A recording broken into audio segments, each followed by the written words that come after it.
გამარჯობა მეგობრებო, ეს არის ჩემი პირველი ვიდეო YouTube არხზე.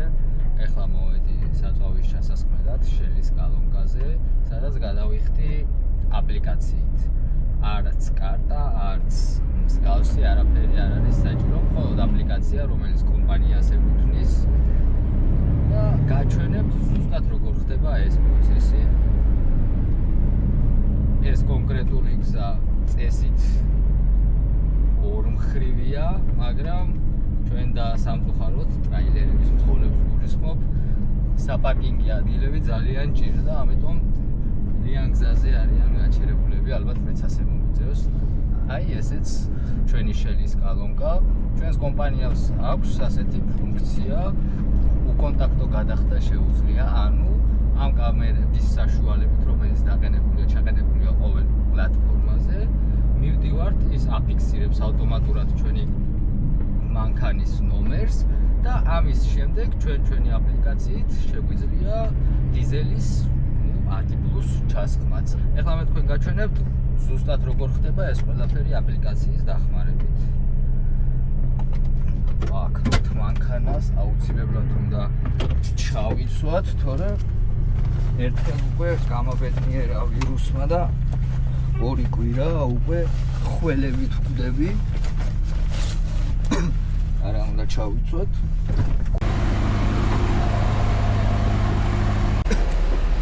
ეხლა გაჩვენებთ კონკრეტულად როგორ ხდება საწვავის ჩასხმა. აი ეს არის ჩვენი აპლიკაცია, სადაც მოგვდის დავალებები. პირველი დავალება ჩვენი არის საწვავის შევსება, სადაც გვიწერია ლიტრები, 720 ლიტრი და ვაწვევით დადასტურებას. ეს ვადასტურებთ, რომ ჩვენ უკვე ადგილზე ვართ. ეს არის ინსტრუქცია იმისა, თუ როგორ უნდა შევავსო თავზები. ვაწვევით ისევ დადასტურებას, ამის შემდეგ ვადასტურებთ, რომ ყველაფერი ჩვენთვის გასაგებია.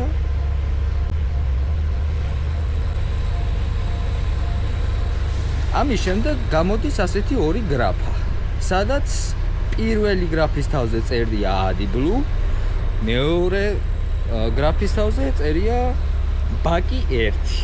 ანუ ამ შემთხვევაში პირველი ვიღებთ AdBlue-ს ნომერს. ჩვენთვის AdBlue-ს ნომერი არის 36 და ამ გრაფაში ვწერთ 36-ს. ეს არის AdBlue-ს გრაფის ნომერი. ამის შემდეგ ვაწვევით Starts. გვეკითხება არის თუ არა ეს B და არის, ამასაც ვეთანხმებით, მოვნიშნავთ Start Tanking.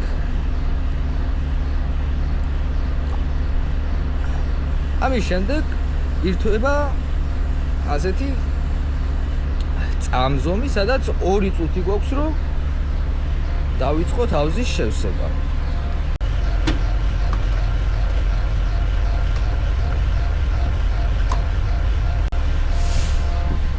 არიცის AdBlue სისტემა არის მაქსიმალურად ჯანსაღი გამონაბოლქვი, ის გამონაბოლქვი, რომელსაც CO-ს უძახი, მაქსიმალურად იწმინდება AdBlue საშუალებით. აი გაიცო, ჩემს მანქანას რატომღაც არაპროპორციულად პატარა AdBlue-ს ბაკი აქვს, დაახლოებით 25 ლიტრი ჩადის, მეტი არა. ამ შემთხვევაში ჩავიდა 18 და 96.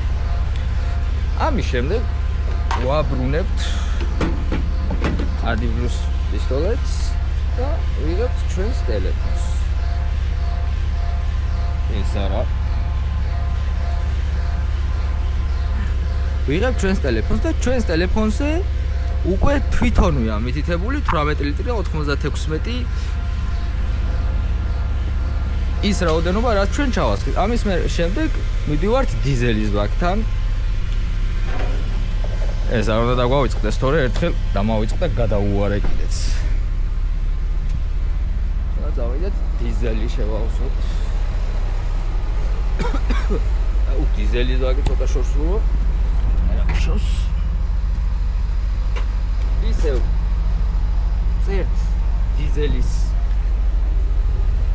ნომერს, ამ შემთხვევაში არის 39.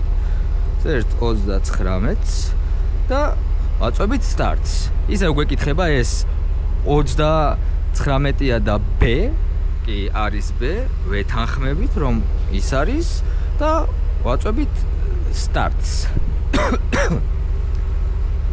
აინთო როგორც ხედავთ, წამზომიც ჩაირთო. ამის შემდეგ შეგვიძლია დავიწყოთ შევსება.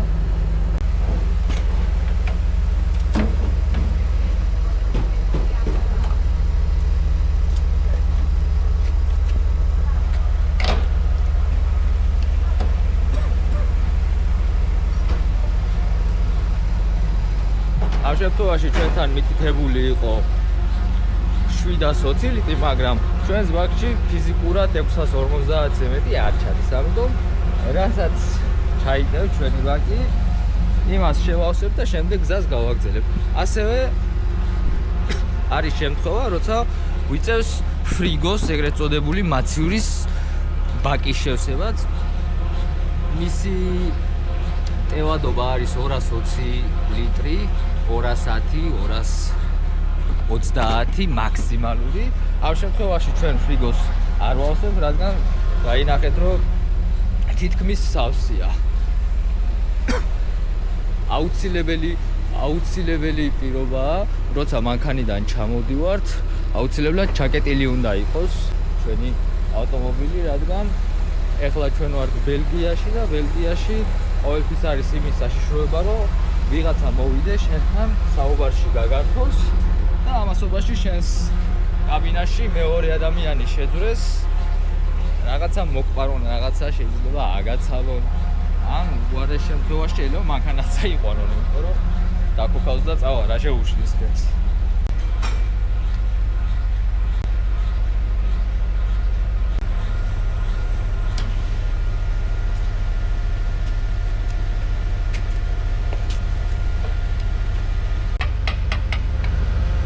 ვაბრუნებთ ისევ ჩვენს პისტოლეტს თავის ადგილზე და ამის შემდეგ ვამოწმებთ ჩვენ ტელეფონს. ნატურა ჩაქვრა. ესე იგი დამთავრებულია. აქ გვილოცავს ჩვენ ჯავასხით 400 ლიტრა და 412 ლიტრა. 780 გრამი. არ გჭირდება ჩეკის მოთხოვნა, რადგან ავტომატურად ჩვენი საწვავის ავსების შემდეგ ავტომატურად იგზავნება შელის ოფისში ეს ყველაფერი. ამიტომ ზედმეტი კითხვები აღარავის აღარ გააჩნია. უკვე შეგვიძლია დავხუროთ ჩვენი აპლიკაცია. მივცეთ ფინიშს, რადგან ორივე ბაკი უკვე გავავსეთ. აი, საწვავის დავალება უკვე გამგრთალია. ეხლა მივდივარ დატვირთვაზე. დიდი მადლობა ყურადღებისთვის. გამოიწერეთ ჩემი არხი და შემდეგში უკეთესი ვიდეოები.